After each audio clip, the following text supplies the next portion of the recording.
कोई बात नहीं। देखो द इनवर्स लाप्लास ट्रांसफॉर्म जो हमने पीछे पढ़ा था वो क्या पढ़ा था, लाप्लास ट्रांसफॉर्म पढ़ा था। ठीक है, जैसा तुम नाम से देख रहे होगे यहाँ पर इनवर्स, ठीक है, तो उसका जस्ट अपोजिट है। अपोजिट कैसे, हमने पीछे जो निकाला था क्या निकाला था, लाप्लास ऑफ 1 निकाला था। मतलब कहने का ये था कि यहाँ पर f of t equal to 1 दिया हुआ था, ठीक है, तो उसका मैंने क्या निकाला था, लाप्लास निकाला था, यानी कि Laplace of f of t। ठीक है, तो ये क्या हो गया था मेरा, लाप्लास ऑफ 1 कितना निकला था, कोई बता सकता है, 1/3। ठीक है, तो इसका जस्ट अपोजिट करना है, यानी कि ये जो मेरा 1/p है इसका मुझे क्या निकालना है, इनवर्स निकालना है। अब ये बताओ ये 1/p है तो फंक्शन है किसका, f ऑफ t का है।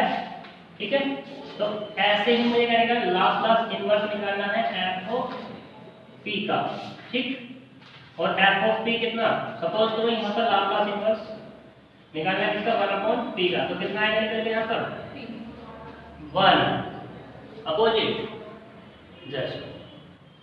ठीक है, ये तो था तुम्हारा फर्स्ट केस। सेकंड केस में क्या निकाला तुमने, लाप्लास ऑफ t की पावर n निकाला। ठीक, तो कितना निकला था तुम्हारा लाप्लास ऑफ t की power n, n factorial upon t की पावर n प्लस 1। इसको मैं कैसे लिख सकता हूँ, इसको मैं ऐसे लिख सकता हूँ, लाप्लास ऑफ t की पावर n और अपॉन में n factorial equals to 1 upon t की पावर n प्लस 1 लिख सकता हूँ। ठीक, और इसको कैसे लिख सकता हूँ, लाप्लास ऑफ t की power n upon n factorial equals to कितना, 1 अपॉन t की पावर n प्लस 1। भाई n कांस्टेंट है मेरा, जिसके अंदर ले जा सकते हैं लाप्लास के अंदर, तो ये क्या हो गया मेरा, f ऑफ p हो गया। मुझे इसका क्या निकालना है, लाप्लास इनवर्स निकालना। लाप्लास इनवर्स किसका, 1 अपॉन t की पावर n प्लस 1 का, तो क्या निकलेगा वो, t की power n upon n factorial. और दिक्कत इसका जस्ट अपोजिट है, नहीं आया समझ में, लाप्लास ऑफ t की पावर n कितना होता है, n फैक्टोरियल होता है। यहाँ से n फैक्टोरियल को मैंने डिवाइड में ले आया इसको मैं अंदर ले गया, तो यहाँ पर ये t की power n upon n factorial बन गया। इसके बराबर निकला है 1 अपॉन p की पावर n प्लस 1। अब ये लाप्लास है, ऐसा कह सकते हैं इसको इधर ले जाओ, जब इसको इधर ले जाओगे तो लाप्लास इनवर्स हो जाएगा। लाप्लास इनवर्स 1 अपॉन p की power n plus 1 equals to कितना मिला इधर, अब ये t की power n upon n factorial. अब कोई दिक्कत नहीं, अगर किसी को मतलब वैसे समझ नहीं आता, इंग्लिश भाषा में नहीं आता, देसी भाषा में तो आ ही जाएगा। ठीक है, उसके लिए बुरा मत मानना, क्यों, मेरा मोटो है समझाना, चाहे तुम्हें देसी सा है या विदेशी सा है। ठीक है, तो इसमें कोई दिक्कत वाली बात है यहाँ तक नहीं। इसका ऐसे ही है मेरा तीसरा, लाप्लास e की पावर at कितना निकला था मेरा, 1 अपॉन p माइनस a निकला। ठीक है, 1 अपॉन p माइनस a, ऐसे इसको ले लेंगे तो कितना मिलेगा यहाँ पर, Laplace inverse 1 upon p minus a बराबर कितना निकल जाएगा, e की पावर a।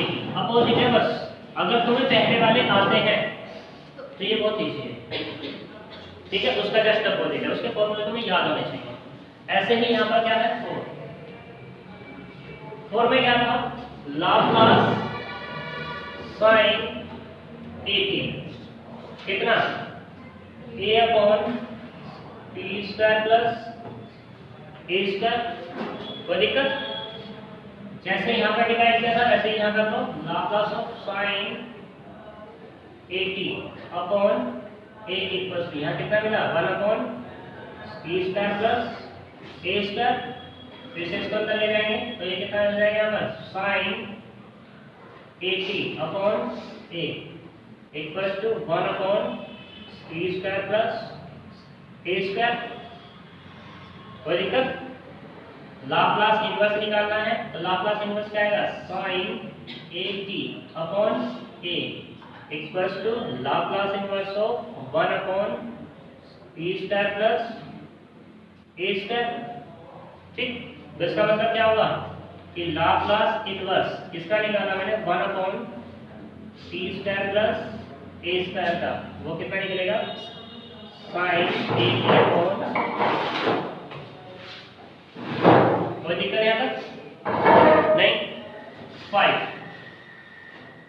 लाप्लास किसका निकाला था cos at का, वो कितना निकला था p/t² प्लस a²। तो यहाँ पर cos at यानी कि ऐसा कह दो लाप्लास इनवर्स निकालना है किसका मुझे p/t² प्लस a² का, तो क्या निकलेगा ये cos at, ये ऐसा कह दो Laplace inverse of p/t² plus a² बराबर कितना होगा cos at। यहाँ तक कोई दिक्कत है किसी को? 6 केस में क्या था, लाप्लास निकाला था मैंने किसका sin हाइपरबोलिक at, वो कितना निकला था a/t² माइनस के a² निकला था। डिवाइड करो sin हाइपरबोलिक at/a, a से डिवाइड कर दो तो यहाँ कितना मिलेगा 1/t² माइनस a² मिलेगा। लाप्लास इनवर्स निकालो, जब लाप्लास इनवर्स निकालोगे तो sin हाइपरबोलिक at/a बराबर कितना मिलेगा Laplace inverse of 1/t² minus के a², ये तो मिलेगा। या ऐसे कह सकते हैं लाप्लास इनवर्स निकाला मैंने 1/t² माइनस a² का, तो वो मिलेगा sin हाइपरबोलिक at/a। कोई दिक्कत? 7 केस में लाप्लास निकाला था किसका cos हाइपरबोलिक at, तो वो कितना निकला था p/t² माइनस a²। अब मुझे क्या निकालना, लाप्लास इनवर्स निकालना है p/t² minus a² equals to cos hyperbolic at। ये 7 फॉर्मूला है, ठीक है। अभी फिलहाल के जैसे हमारे पहले चैप्टर में आए थे वैसे ही यहाँ पर होगा, जो उसका अपोजिट होता चला जाएगा, ठीक है। सोल्व करने हो तो देखो पहला एग्जांपल है यहाँ, एग्जांपल 1 का फर्स्ट, हमें लाप्लास निकालना है इनवर्स 1/t⁴। तो इसमें कुछ नहीं लगाना, तुम्हें डायरेक्ट इस फॉर्मूले का यूज करना है। तो देखो यहाँ पर n बराबर कितना ले लिया इसने, कितना n बराबर कोई बता सकता है 3, ठीक है। कैसे पता लगा मुझे, वो मुझे ऐसे लगा Laplace inverse of 1/t⁴ plus 1, ठीक है, क्योंकि हमारे पास फॉर्मूला है Laplace inverse of 1/p⁴n plus 1 equals to t⁴n/n। तो हम इसको लिख सकते हैं, यानी कि Laplace inverse of 1/p⁴ equals to कितना मिलेगा t⁴ अपॉन में 3 फैक्टोरियल, और 3 फैक्टोरियल यानी कि कितना जाएगा 6, ये इसका लाप्लास इनवर्स। कोई दिक्कत?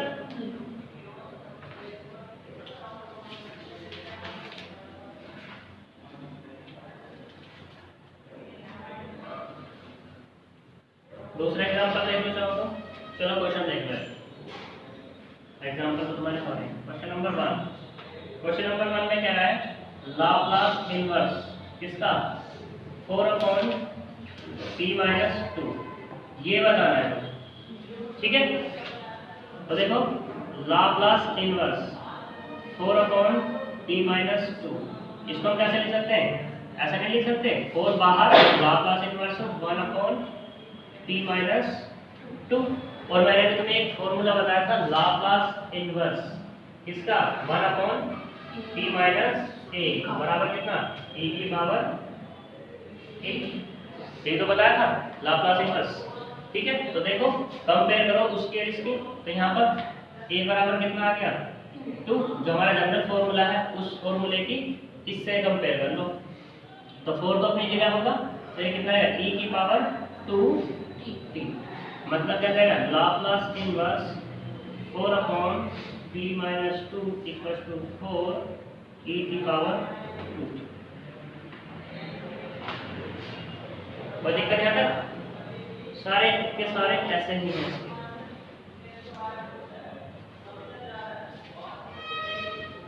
दूसरा क्वेश्चन है हमारा लाप्लास इनवर्स फाइंड करना है किसका? 1 upon root P. 1 upon root P का लाप्लास फाइंड करना है इनवर्स। तो देखो इसको मैं कैसे लिख सकता हूँ? ये लाप्लास इनवर्स ये हमें तो फाइंड करना है, तो 1 अपॉन रूट पी। इसको मैं कैसे लिख लूँ? लाप्लास इनवर्स 1 अपॉन e की पावर 1/2। ठीक है। और इसको मैं कैसे लिख सकता हूँ? लाप्लास इनवर्स अपने फॉर्मूले में, तो p की पावर p n प्लस 1 है, तो इसमें मुझे प्लस के 1 करना होगा। प्लस के 1 करने के लिए क्या करना पड़ेगा मुझे? 1/2। कितना करना पड़ेगा? माइनस के 1/2 और प्लस के कितना? ये तो करना पड़ेगा। ठीक है, उस फॉर्मूले में यूज कर लो। जब इसको फॉर्मूले में यूज करेंगे तो कितना होगा? t की पावर माइनस के 1/2 अपॉन में कितना होगा? माइनस के 1/2 फैक्टोरियल। ये होगा पक्का? देख लो।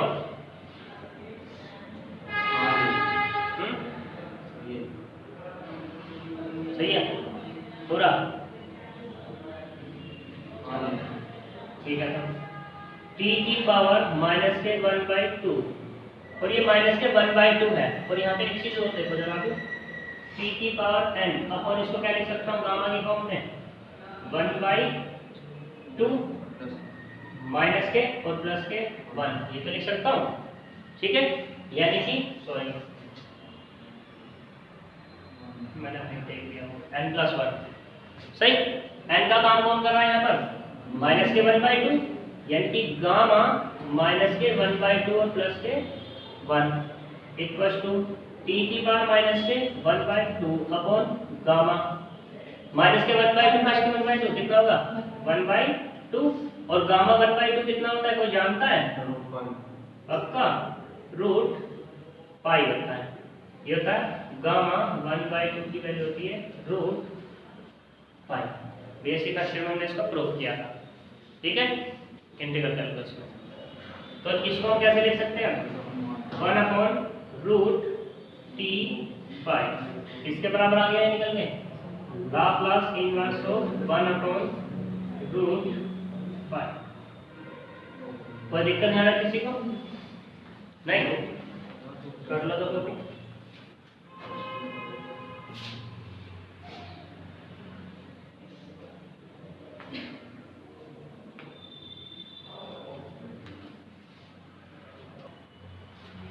तो देखो इसकी वैल्यू क्वेश्चन नंबर 7 है, 6 है, 6 है। चलो 6 क्या लेते हैं हम? तो 6 मान लेंगे। तो मुझे 7 लेना था। क्वेश्चन नंबर 7 लो। सही है, ठीक है, सही ले लो। ना 7 में कुछ है तो ये कितना है? 3b minus 8 upon 4b square plus 20 ये है। इसकी वैल्यू से फाइंड करनी है। तो फाइंड करने के लिए देखो Laplace inverse of 3b minus 8 upon 4b square plus 25। इसको मैं कैसे लिख सकता हूँ? ये लिख सकता हूँ लाप्लास इनवर्स ऑफ अलग अलग करके 3b upon 4b square plus 25 minus 8 upon 4b square plus 25 लिख सकता हूँ। लाप्लास अलग अलग ऑपरेट कर दो। जैसे लाप्लास काम करता था वैसे लाप्लास इनवर्स काम करेगा। वो लीनियर प्रॉपर्टी होल्ड करता था तो ये भी लीनियर प्रॉपर्टी होल्ड करेगा। मतलब कितना था? 3 Laplace inverse of p upon 4b square plus 25 minus Laplace inverse यानी कि 8 ले लो। यहाँ पे कितना था? 4b square plus 25। ठीक, अभी मैंने तुम्हें एक फॉर्मूला बताया था क्या कि लाप्लास इनवर्स कितना 1 अपॉन बी स्क्वायर प्लस ए स्क्वायर बराबर कितना था आपका साइन ए टी अपॉन ए और एक था Laplace inverse of P upon P square plus P A square तो कितना था cos ए। ठीक है, तो जरा इसमें देखो इन दोनों में से कौन सा बन रहा है पहले वाले में cos है, दूसरे वाले में sin। पक्का तो लगा दें तो कितना जाएगा निकल के 3 से पे कितना आएगा निकल के cos 3 cos 5t है। मुझे गलत है, कैसे गलत है मुझे 2 भी तो आएगा ही, हैं 2 आएगा इसके नीचे 5 बाय इसके 2 नीचे नहीं 5 बाय 2 ये नहीं 5 जो एंगल 5 के है, नीचे हाँ जी जो एंगल सारा ही है, गलत है। क्यों गलत? कुछ सोच के देखो लाप्लास इनवर्स अरे फॉर्मूला क्या है हमारे पास तो इसे सेपरेट है पी स्क्वायर तो तो सेपरेट पी स्क्वायर को सेपरेट करेंगे और सेपरेट करने के लिए क्या करेंगे यहाँ से तो बता तो तब भी तो लेट हंड रख ले थोड़ी सी भाई है तो देखो यहाँ पे कितना था 4 कॉमन किया जब 4 कॉमन करेंगे तो यहाँ से क्या मिलेगा पी स्क्वायर अपॉन में कितना 25 अपॉन 4 ठीक और माइनस के 8 लाप्लास इनवर्स ऑफ 1 अपॉन कितना 4 यहाँ से कॉमन तो पी स्क्वायर प्लस 25 अपॉन 4 ठीक कोई दिक्कत है यहाँ से 1 अपॉन 4 है तो बाहर कर लेंगे तो कितना मिला 3 अपॉन 4 लाप्लास इनवर्स ऑफ कितना p upon p square plus a square की फॉर्म में करो तो 5 अपॉन 2 का whole square minus 8 upon 4 Laplace inverse of 1 upon p square plus 5 upon 2 का होल स्क्वायर कोई दिक्कत नहीं। अब देखो ये मेरी फॉर्म बन गई कौन सी साइन वाली और कोस वाली दोनों बनी हुई है तो ये वाली तो कौन सी होगी मेरी कोस वाली यानी कि होगा कोस t तो अपनी जगह रहेगा 5 अपॉन 2 t हो जाएगा माइनस ये कितना होगा 2 यहाँ पे कितना होगा 1 अपॉन में है 1 अपॉन में क्या है sine 5 upon 2 t upon a मतलब 5 अपॉन 2 ठीक है तो कुल मिला के जो मिला है 3 अपॉन 4 cos 5t अपॉन 2 और माइनस के 4 अपॉन 5 sin 5t अपॉन 2 कोई दिक्कत जो 6 क्वेश्चन है तुम्हारा उसमें 6 में माइनस दिया हुआ है p स्क्वायर माइनस के 9 दिया हुआ है और माइनस किस वाले में था हाई का कोई दिक्कत नहीं आता पूरी एक्सरसाइज तुम्हारी इसी पे डिपेंड है इन्हीं तरीके से करनी है ठीक है कर लेना अपनी एक्सरसाइज हम चलते हैं आगे